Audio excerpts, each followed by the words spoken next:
ito yung lahala, tinawid ko na yan nung September 2. September 2 kami nandyan.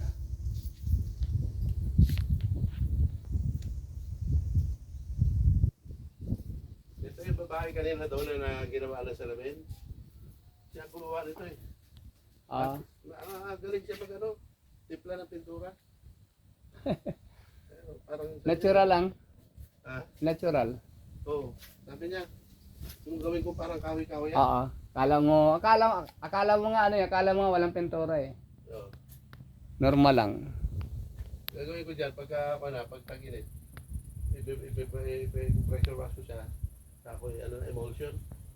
Parang varnish. Oo. Para yung dumi. Ano yan, sir? Dati may varnish na rin yan, wala? Yung Iyang upuan mo na yan. ito. Oo. Dati may mga varnish to. Ito, upuan ng pamilya namin. Yung maliliit pa kami. Inano ko dito, sinave ko. Sabi ko kung yun doon nga mayroong gumagawa ng furniture, sabi ko kung marirepair. Kasi magandang kuha yung may story. Di ba nga kuha? Para ibabalik mo. Mga ginagamit ko puro mga luma. Kumbaga saan yung mga antigo. Oo. Tingnan mo yung light ko yan. Antigo. Oo, yan oh. Kanina ko yung tiningnan eh. Tingnan mo yung light ko dito. Antigo rin. Ano yun, sir? Nagagana na rin? Pag solar? Ayan. Pagka gumagana yan, pagka may generator. Tingnan mo kung gaano kataba yung halaman ko. Oo. Sobrang taba. Nakita ka ng ganyang kalalaking dahon ng bunga ng Ito yung halaman na to. Nakita ko, sir, pero hindi ba ganyang kataba? Maninipis, mahaba na manipis.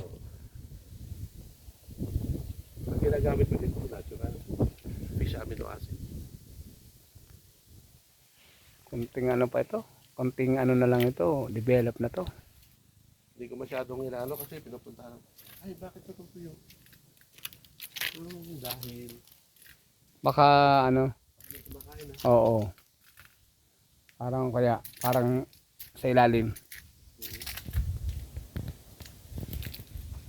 Yan ang problema ko dito. Itong baba nito, sir, makinit to, di ba?